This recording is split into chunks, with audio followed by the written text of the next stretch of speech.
Live, local, breaking news. This is WYFF News 4 at 6 in high definition. And we do have new information tonight about the death of Robin Williams after a major announcement from his widow about a different battle he was fighting. Also tonight, a message for anyone about to get behind the wheel from a family remembering a young life lost 2 years ago. Good evening. Welcome. I'm Michael Cogdill. And I'm Gabrielle Komorowski, and tonight for Carol. That upstate family is helping law enforcement spread their message of safety because they have learned how precious life is. Some days are better than others. Standing with his son and daughter, John Humphreys remembers his 16-year-old daughter, Victoria. She's been gone for 2 years. She was coming home late, traveling at a high rate of speed, no seat belt, and hit a bridge and went into the river off Highway 14 and was killed instantly.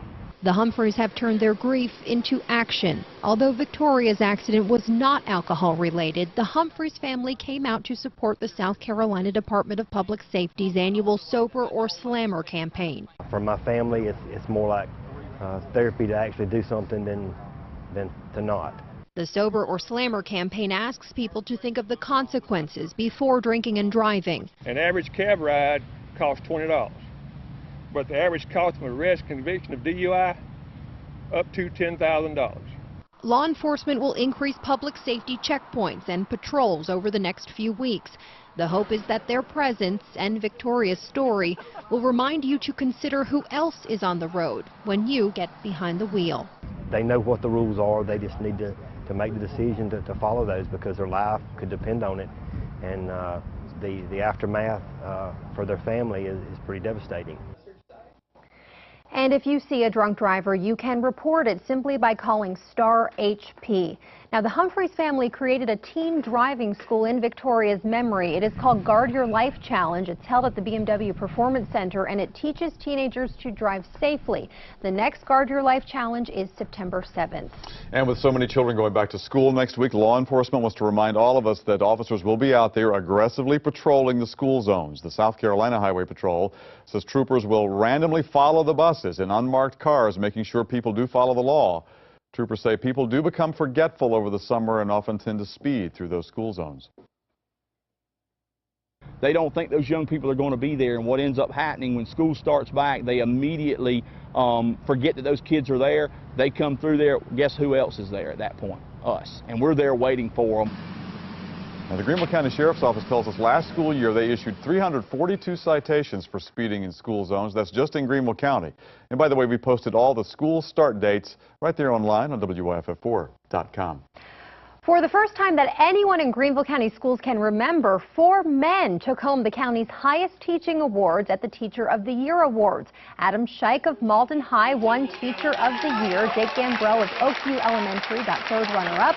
Grant Hunter of Wade Hampton High School got 2nd runner-up, and David Yvette of Tanglewood Middle School got 1st runner-up. Scheich has been teaching for 16 years, the last 10 of those as Malden High School's band and music appreciation teacher. He says he is truly humbled by the award.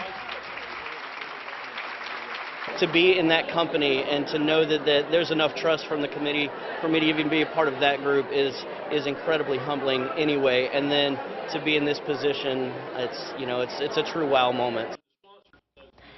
Those finalists will take home engraved awards, bookstore gift certificates, flowers, and school supplies. Scheich will also get a $1,000 grant from Sam's Club and a cash award, among other prizes. A downtown Greenville icon is about to undergo some major changes. Live Sky 4 view here of the Greenville News Building. We understand it is under contract to be sold to a firm out of Texas. Officials say the building will be demolished and replaced with a new development, including a hotel, some residential units, and some retail space as well.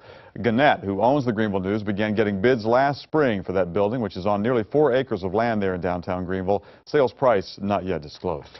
A live look outside now from our Hilton Greenville Skycam. Just a lovely day. It is just beautiful. John Sesrich has been talking about this. He's been beaming. We said this yesterday. He's beaming over this weather, but summer's going to come back next week, right? I hate to bring it up, John, but I'm right?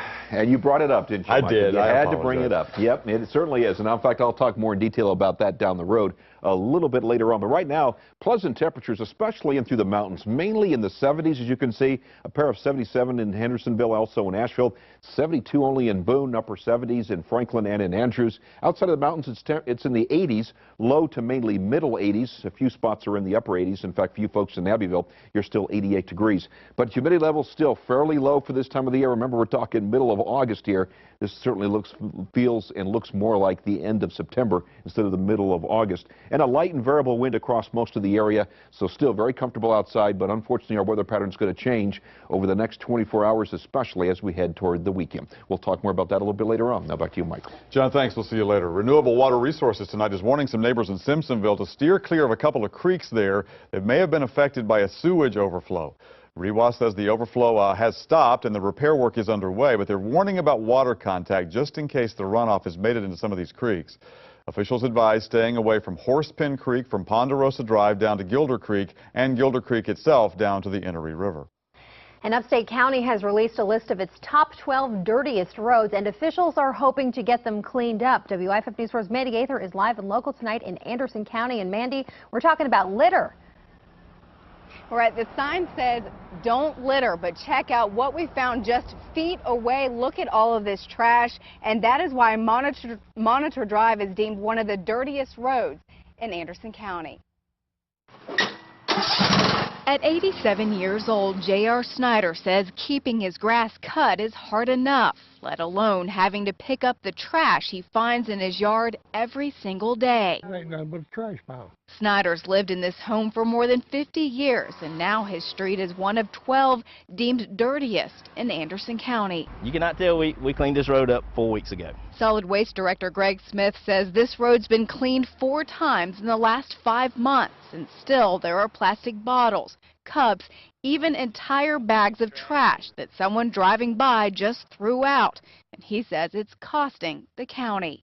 It is money that could be spent somewhere else in paving roads and things of that nature versus going up to pick up trash.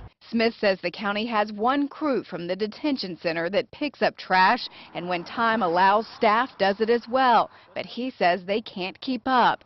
Anderson County is now adding another officer to help with litter law enforcement. That will bring the number of officers in that department up to 3. I think something needs to be done. But Snyder's hoping drivers will do their part as well.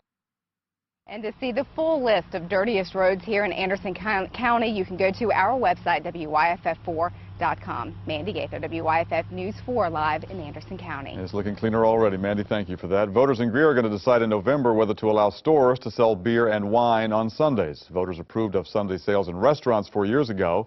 The City Council voted 5-1 on Tuesday to allow the voters to decide and consider whether to allow beer and wine sales in grocery stores and convenience stores on Sundays. The store owners would still have to obtain a permit. A Facebook photo of a wedding led a Newberry woman to discover her husband was already married to at least 3 other women. Darnell Pixley has been charged with bigamy after officials discovered he was indeed married to 4 women. Investigators say Pixley has married 4 times since 1988 without divorcing any of the women.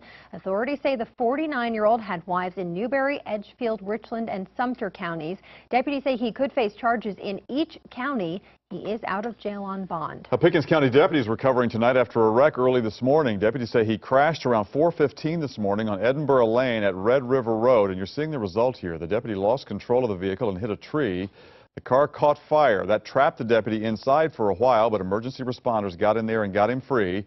And the sheriff's office says the deputy has some serious but non-life-threatening injuries as a result of all this. Investigators say the deputy was responding to a call about a large animal in the road, but did not have his blue lights or siren on. Officials in North Carolina are searching for a missing grandmother and her grandson. The McDowell County Sheriff's Office says 70-year-old Barbara Gotts and her 6-year-old grandson Emery Gotts were last seen walking near the Crooked Creek area. These are their pictures. If you recognize them, call the Sheriff's Office. Depression and substance abuse weren't the only challenges facing Robin Williams. Tonight, his widow says Robin Williams was in the early stages of Parkinson's disease. She says he had not been ready to announce it to the public. A statement from Susan Schneider also says Robin Williams was sober at the time of his suicide. He was found dead on Monday at his home in San Francisco, California.